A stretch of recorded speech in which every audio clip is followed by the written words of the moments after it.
Hello, once again. A little double dip action today. We had Malachi Moreno rapid reaction, and now we've got Kentucky baseball, 4 consecutive NCAA tournament bids. What had to feel like a month with jammed and packed into a week for Nick Mingione in this baseball program came down to the very last regional pod on Monday. But Kentucky is in, and we're going to talk about it all. We're going to talk about the bubble. We're going to talk about some of the selections or some of the picks and how they ordered the teams, as the committee did, who they left out, a little bit into the matchup and just all that comes with that. Adam Luckett here once again, joined by my guy, Jeff Drummond. But first, before we dive into any of that, we are thrilled to have our friend Andy Ludicky here with us this year to help us sponsor our baseball coverage. Andy, he's a big baseball fan, and from his line of work, he is seeing firsthand the fantastic traits baseball players can bring to the franchise world. Sick of your job, ready to leave corporate rat race, have a job, or want a side hustle? Andy can help. Andy is a franchise consultant as well as franchise owner and helps some people find franchises that fit their skill sets, passions, and financial requirements. His services are 100% free, and he's here to help. Head to myperfectfranchise.net to learn more. You can text or call Andy at 404-973-9901. And Jeff, that was something there. Our message board wasn't handling it all too well. I even got another graphic ready in case they were going to miss, but they ended up getting in. In Kentucky, exactly where I kind of thought they would be. They were team number 62 when the seeds were revealed. Yeah, the strange thing about watching that compared to, like, say, a basketball reveal is that you keep thinking, if you're one of the last teams in the field, you're probably not playing the last regional host. So that was working on my mind the whole time. And then we saw a couple of team names pop in. When Texas State rolled over, I was getting Kentucky just came up a little bit short tweet ready. Glad I didn't have to use that, but they certainly made Big Blue Nation sweat that one out.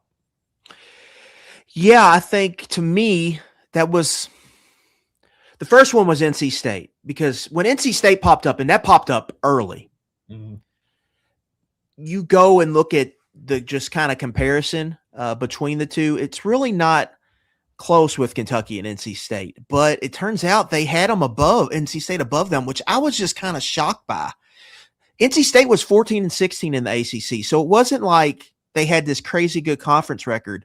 Kentucky beats them in RPI, in DSR, in non-conference RPI, in strength of schedule, in quad 1 wins, 7-8 till 5-11. Kentucky 7-5 in quad 2. NC State's 8-5 in quad 2. NC State 19-6 quad 3 and 4. Kentucky 17-8 quad 3 and quad 4. So that's really the only one. But every metric you had, Kentucky was above NC State, and I really didn't understand how that could be the case. So like when they popped up, I was a little bit worried if NC State got in. So that was a head scratcher. But it ended up, like, you look at the bubble, how it's shown at the end. They showed the first four. Liberty. Well, a little bit of surprise. I thought they would have been higher up. And Kentucky's team number 62, Texas State team number 63, Troy team number 64. Troy was actually a team I thought could be above Kentucky, but I thought Texas State couldn't be above Kentucky, and they weren't. So that was interesting. And then Mercer was kind of the team they left out, which Mercer basically 28 in RPI, but just had no wins. And their strength of schedule was bad. And Michael Alford, the committee chair, basically said strength of schedule was one of their top kind of metrics for this process. So, I think Kentucky felt like the skin of their teeth, but I did think there was some cushion between them just because of the wins added in with the overall metrics, which were solid but not great. And then Alford, even in a statement released, Jeff, that I think it was Kentucky's record against the tournament. And I'll have this written up and put on KSR later today. I believe the number he threw out was 15 wins, like 15-9, 15-10. Yeah. I think it was kind of record against the tournament. I thought he may have misspoke at first because I was like, man, that sounds really good. Yeah. 15-9. I was surprised that it 15-9, yeah. 9 losses. I was like, could that be right? And then, of course, Kentucky didn't play all of the SEC teams that are in this field. So you just break it down to who they played. And his point was that most of the time, if you're talking about a team with 15 wins against the field, you're talking about a regional host. So that may have been what ultimately, pushed Kentucky across the line, that record. Yeah, I want to segue to that because I think that's a really good point. All right. 4 of the series they lost, Jeff. They lost 8 series. Half of them came against teams not in the field. LSU, South Carolina, Vanderbilt, Missouri, right? So, but when they played good teams, they held their own. I think the Alabama sweep just was huge. And an underrated, I think, development for Kentucky this week, and I'm not so sure they get in without this. The Citadel going from quad 3 to quad 2 was a pretty big development, I think, for UK. That put the quad 2 record, gave them a winning quad 2 record, because when they left Hoover on Tuesday, they were 4-5 in quad 2. And that was a concern. That moving over, I think, helped them maybe separate them from the rest of what was, I think, razor's thin edge on some of these bubble teams. So I think that really helped them. But for Kentucky, I do want to get to that, to your point.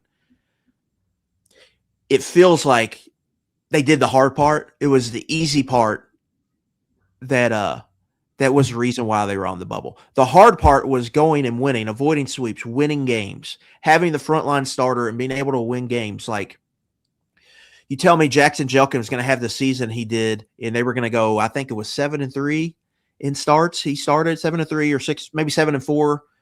I think was the number 7-4 in the game or series he started. If you do that, all you got to do is go 500, around 500, and you're in easily, and you're probably hosting. And Kentucky wasn't that, because it really wasn't that all year, and specifically the finales were just detrimental to this ball club.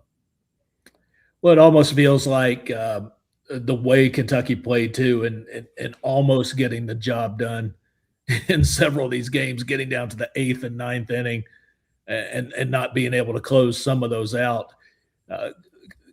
It's kind of reflective of the resume as a whole. And it could have been, we could have been sitting here talking about playing at Kentucky Proud Park again, had they maybe taken care of business in a couple of those series. I think of one that comes off the top of my head, the Florida series. They should have won that thing, and they completely let that slip away. Had chances in the Arkansas series.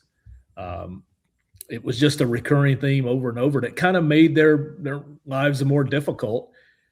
But ultimately, I kind of get to looking at where they fell. Once they get in, you're like, this looks like a decent regional for them to fall into. It could have been a lot worse. I'm not saying they're going to win this thing or have a great chance to advance. There's some issues they've got to get past.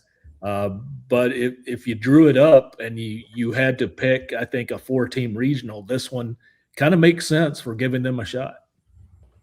Yeah, I think it's a great overall point. Just overall, I think Kentucky, they just play with fire really too much, and they almost got burned. I think just going back to the preseason, Jeff, this team was in the preseason top 25.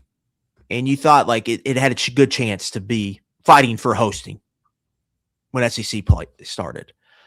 And I will say, I think they were there the first half of the league, but then the bottom fell out, and then the flaws got exposed, and they just had a hard time overcoming everything. I think it would have been a pretty big disappointment if this team didn't play in the tournament. I think for the program, there's probably some back to the drawing board things they probably want to do once the season's over.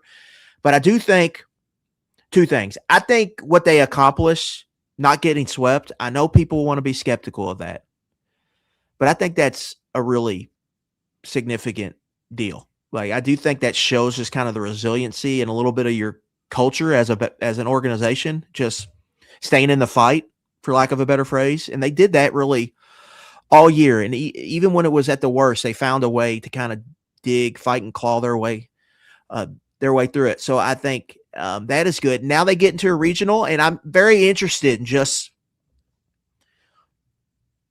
I'm going to dive into Wake Forest, West Virginia. We'll see. But Jeff, I don't know.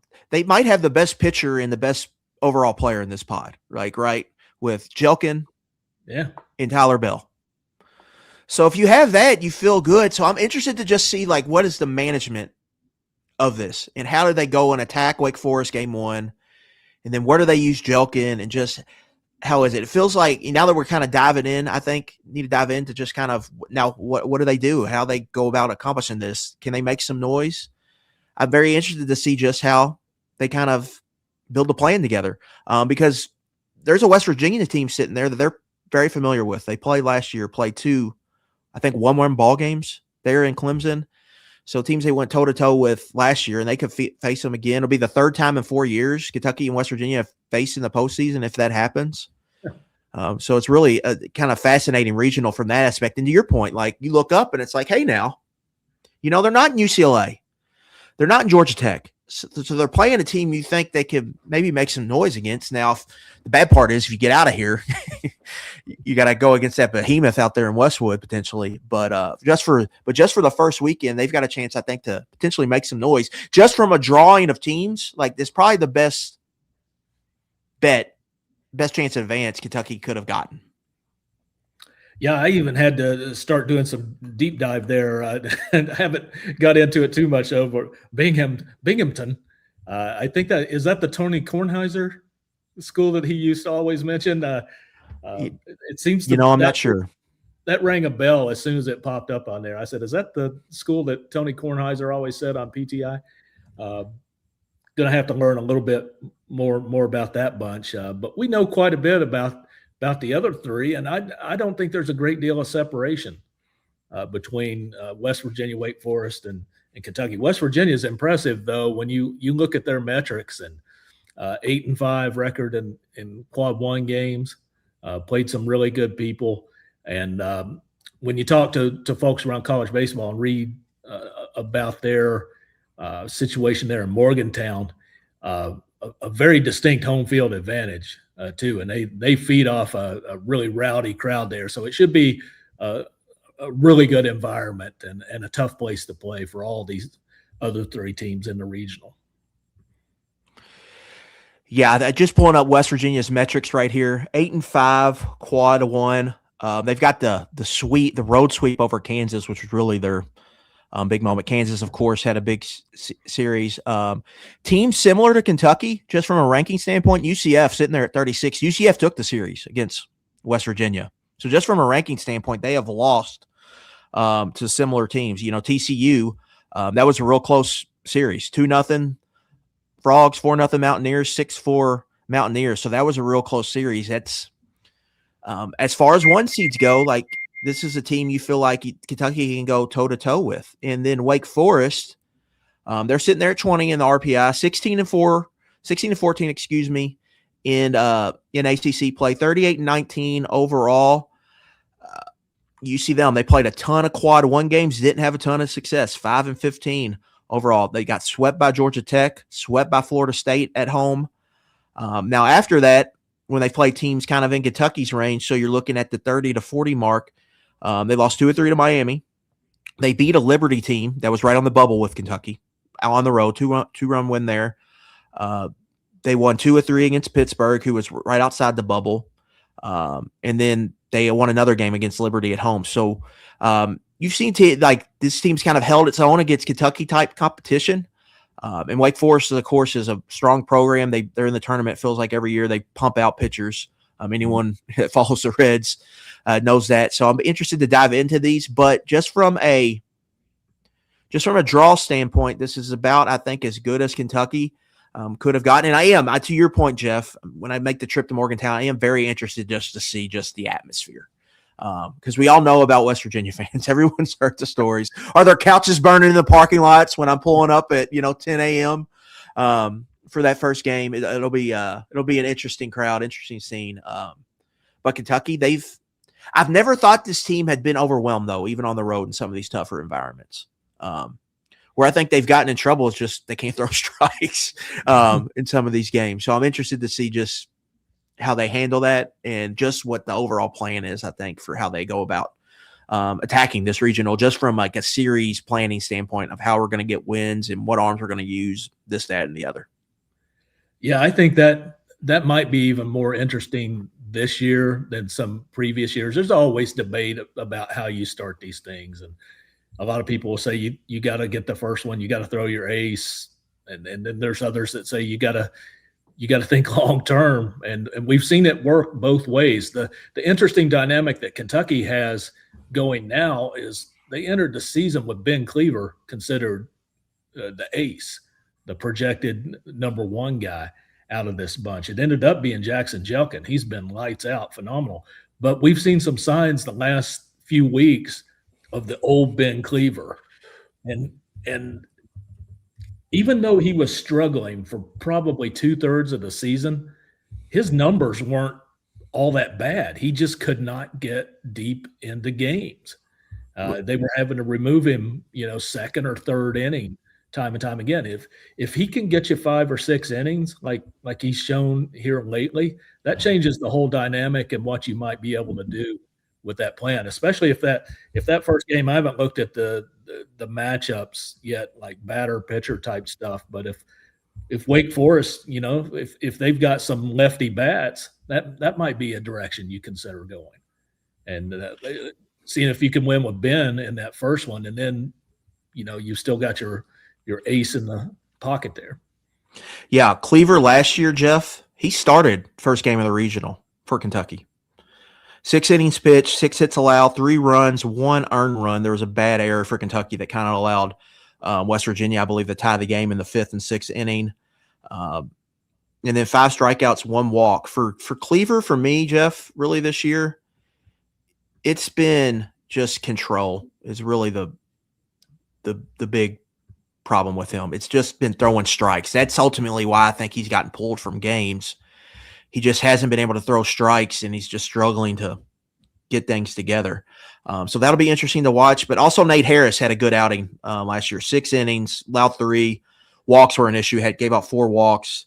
And I think he also had a hit by pitch, but struck out 7 against Clemson in an elimination game last year for Kentucky. So they got guys with experience, and then they've got Jelkin sitting there whenever they're going to use him. So we'll see how they attack it. But this is a team. This is what I wonder too. Does some of Kentucky's postseason experience help them here? Now, I guess they're going against Wake Forest and West Virginia are 2 teams that are used to playing in the postseason. But Kentucky, they've got a bunch of guys that have played in these games. Hudson Brown played in these games last year. Tyler Bell obviously played in these games. Luke Lawrence played in these games last year. Harris pitched in these games last year. So did Ben Cleaver. So you have to think that could potentially help them here. And to your point, it's getting that first win is kind of everything in these double elimination tournaments to me.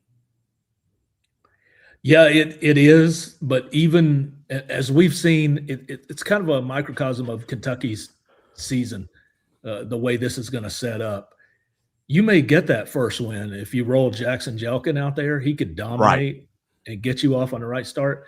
But finishing the series, if we compare it to a series, and this is much more complicated than a 3-game series, a lot more moving parts in place. It's really tough to figure it out from that point on. They need the other 2 starters have to step up in a huge way, get as deep as possible into games, and they've got to have that bullpen just, quite frankly, perform better than they have for most of the season. They got to go out there and throw strikes and attack hitters and let the chips fall where they may if guys knock it out of the park or whatever. But some of the things we saw that plagued them, kept them from winning a lot of these series, were walking people, hitting people with pitches, wild pitches, fastballs. On pitcher counts too. On pitcher count. 0-2s, 1-2s. So I don't know if that stuff can change overnight, quite frankly. I mean, at some point you think you are who you are, but something needs to change to give them a chance to win in this kind of difficult format. Yeah, 100% kind of agree. To me, I do want to let's game out the regional. I think you've kind of got 2 options here. I think it's a decision between Cleaver and Jackson Jelkin. I think there's a risk reward for throwing Cleaver game 1. Obviously, he knows what, he had a successful start against West Virginia. So you've got that out there for Cleaver. Maybe you just save him. You could have beat them. He started last year, but Cleaver didn't have the year he had last year. If you don't pitch Jelkin game one, you lose. You have to pitch in game two. And do you feel like that's a waste ultimately if you've got to pitch him against what will likely be what's the 4 seed here, Jeff? Binghamton. So, yeah. But it's risk. The reward would be you steal the game one and you still got Jelkin, your big arm game two. And I think your best path is winning these first 2 games. Because to your point, Jeff, eventually the bullpen is going to have to eat some innings. I worry about Harris. Just, is he really able to go? Could he really throw 105 pitches if you needed him to? Or is he still on maybe some type of pitch count with that shoulder injury, Because they pulled him early against Arkansas. He had a good start. I think he was right at 50 pitches. 46 is stuck in my head for some reason. So, if you've got that, that's something you would like to have 2 games worth of chances if you get to there. So, I would personally, I would throw Cleaver game 1, Jackson get Jelkin game 2. If it's down to a situation where we have to win 2 games in a row, it's probably going to be tough for Kentucky. But that's how I would set it up. But I'll be interested to see what Mingione does. I think typically he's throwing the number 1 pitcher the first game. Now I can't remember off the top of my head I think he might have saved Poozer for game 2 in the 2024 season. But this is obviously a different team, and you're playing a legitimately good club here to open the tournament with Wake Forest. So it'll be interesting to see just how they handle that. And for Kentucky, again, with some of the bullpen issues, I think it's critical that they get to Sunday probably needing, having a cushion coming from the winner's bracket. If they're going to come from the loser's bracket tests your pitching depth. We've seen the pitching depth get tested, and it hasn't been a good result for Kentucky. So that's kind of where I'm at. These first 2 games, specifically the first game, I think they have to really get out. Yeah. Out to a good start. I'm in agreement with you. I think you shoot your shot with Ben Cleaver and kind of cross your fingers that it's going to keep trending in the right direction for him. And then you have your ace set up to face West Virginia. And you probably have to have Jackson Jelkin if you want to beat West Virginia. And to me, that's probably the most likely scenario. But, they may look at it different. Maybe they feel like there's something there with the Cleaver versus West Virginia matchup. Like I said, we're just now learning these regional matchups and teams. We don't know much about their numbers, left versus left-handed pitching, right-handed pitching, that type of thing could come into Nick Mingione's thought process. Yeah, and we'll discuss all of that more. We're going to get into the matchups. I'm going to have a full preview of the whole pod in general, and then we'll start breaking down Wake Forest. Jeff will have all kinds of coverage this week. We'll be here covering it all as Kentucky's back in the postseason again, and they're somehow, some way, Jeff. It's like the Utah, Kentucky in the 90s in basketball is what Kentucky, West Virginia has become in baseball. Rick Majerus came to mind immediately. And there's a little kind of, I don't know about drama, but if you remember, they complained a little bit when they came to Lexington, and I think was it Railbird going on? Was that Dorm Gate? Yeah, there was Hotel Gate or Dorm Gate. Was that them? There were so many things going on in Lexington that space was limited. I remember West Virginia being particularly frustrated by that. And then you had the drama last season. It looked like Kentucky, had that game put away, and West Virginia had the crazy rally at the end to escape pull victory from the jaws of defeat. So both teams have a little bit of, for guys that were around, I'm not even sure there might not even be guys around at West Virginia anymore that came here, KPP, maybe a couple, but in the days of NIL and transfer portal, maybe not. Yeah, it was 2023. Yeah, you never know. We'll break it all down. Big weekend coming up. Kentucky baseball's back in the postseason. KSR will be your unofficial home, or call it your official home for Kentucky NCAA tournament coverage. For Jeff Drummond, I'm Adam Luckett. We'll see y'all next time.